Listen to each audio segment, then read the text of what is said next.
By the grace of Allah, we crown you, Usman Dan Fodio. Forward! We ride until the sands consume us all.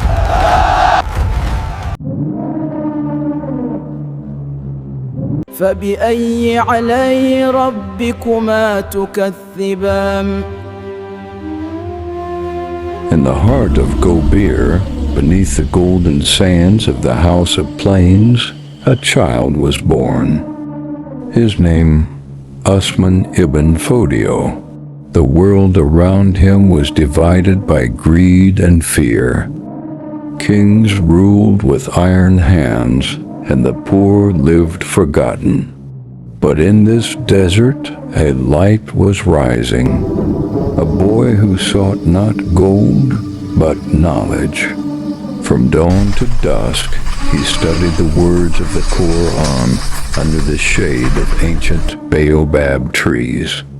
He learned justice from scripture, wisdom from elders, and courage from silence.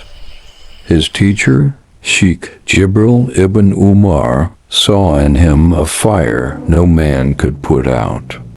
A mind destined to challenge kings and awaken nations. As the years passed, Usman walked barefoot across deserts to seek truth, carrying nothing but scrolls and faith. He believed that knowledge was the truest form of power.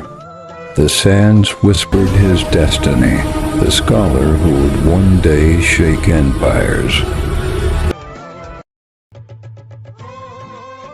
The time for ignorance is over. We must return to the true path, for justice will prevail over all tyranny. In the markets of Gobir, Usman began to preach. His words were simple, yet dangerous. No man is above justice. No ruler above God. The poor listened. The slaves rejoiced. The rulers trembled. He condemned corruption and tyranny. He taught that Islam was not a crown for kings, but a shield for the oppressed. His message spread like wind through the Sahel. Villages echoed his sermons. Hearts turned toward righteousness. But the Sultan of Gobir saw rebellion in his words. Orders were given. His sermons banned. His followers beaten. His books burned. Still, Usman did not stop. He wrote letters of reform to every ruler, calling them back to justice. And when the oppression became unbearable, he spoke the words that would change history.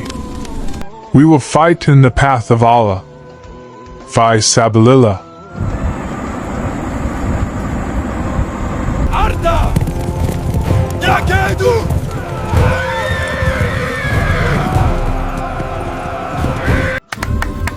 They came from the deserts, the forests, the mountains.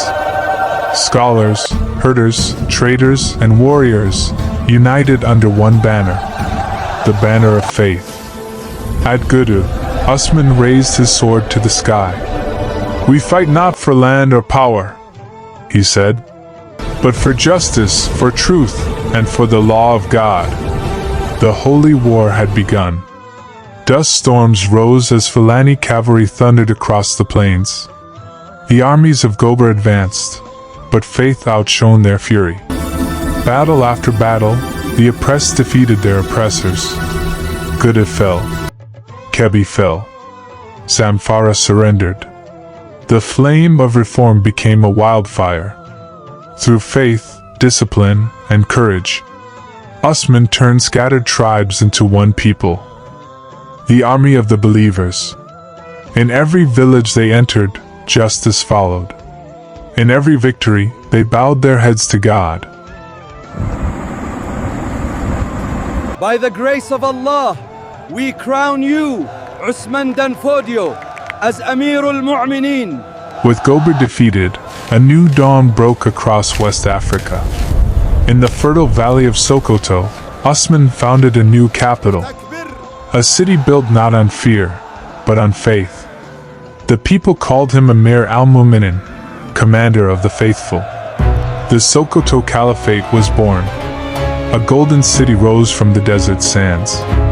mosques, schools, and marketplaces filled with the rhythm of life. Scholars and traders from across Africa came to learn, trade, and pray.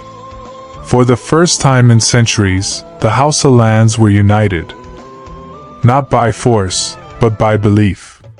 Under the Caliph's command, new provinces flourished, ruled by governors, guided by scholars, protected by the faithful.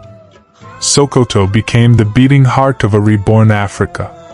The desert was no longer silent, it sang with purpose.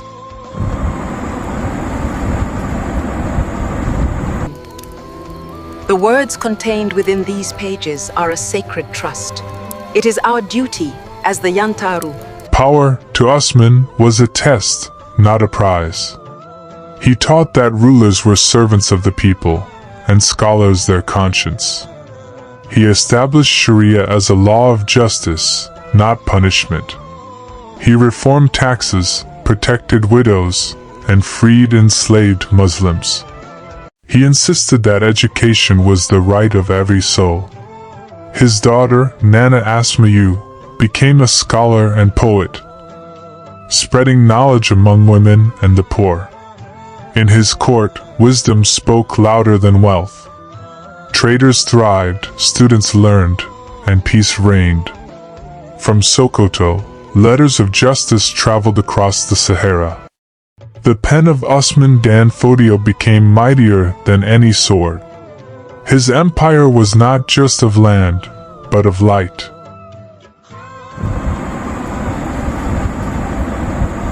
Charge forward! Attack! For glory! Yet peace never comes without struggle. Beyond Sokoto, enemies gathered, old kings, jealous chiefs, and rival empires. Once again, the banners of the Caliphate rose. Fulani cavalry stormed across the Sahel. Battles raged in Kebbi, Katsina, Adamawa. His generals, his brother Abdullahi and his son Muhammad Bello, led armies with courage and mercy. Town after town fell, not to cruelty, but to conviction. The Caliphate grew vast, stretching beyond rivers and mountains. And yet in his heart, Usman desired not glory, but God. He often said, "Our aim is not to conquer bodies, but to purify hearts." By 1810, the Sokoto Caliphate stood as one of the greatest empires on earth. A kingdom born not of greed, but of guidance. As age touched his hair with silver, Usman withdrew from the sword and turned to the pen. In the silence of his desert tent, he wrote, page after page, of wisdom, law, and faith. Kitab al-Farq, Bayan Wujub al-Hijra, Nur al-Albab. His words became the voice of an empire. Do not let victory blind you, he warned, for arrogance destroys even the righteous. He taught that true leadership is service, that the scholar must be fearless before the throne, and that knowledge is a form of worship. The warrior had become a philosopher, the conqueror, a saint, and across the dunes, his name was spoken with reverence. Sheikh Usman Dan Fodio, the light of the Sahel. In the year 1817, the holy conqueror laid down his sword for the last time. Surrounded by his family and students, he whispered verses of the Quran as his breath grew soft. O soul, return to your Lord, content and well-pleased. The desert grew still. From Sokoto to Timbuktu, the people wept. Soldiers bowed their heads. Scholars recited prayers. His son, Muhammad Bello, became caliph, carrying the flame forward. They buried him under the sand he once walked upon. The wind covered his grave in gold dust, but the fire he lit still burns. For no empire built on faith ever truly dies.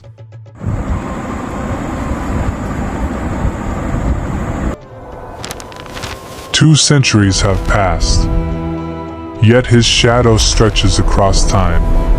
The Sokoto Caliphate shaped nations, Nigeria, Niger, Cameroon, Mali. His vision built the foundations of learning, leadership, and law that still guide millions today. In every mosque, in every Quranic school, in every prayer whispered at dawn, the echo of his mission endures. Usman Dan Fodio did not seek to be remembered as a king. He sought to awaken the conscience of a people. And he did. Knowledge, justice, faith. These were his weapons. These remain his legacy. The holy conqueror who united West Africa. Final line, whispered. May his light never fade.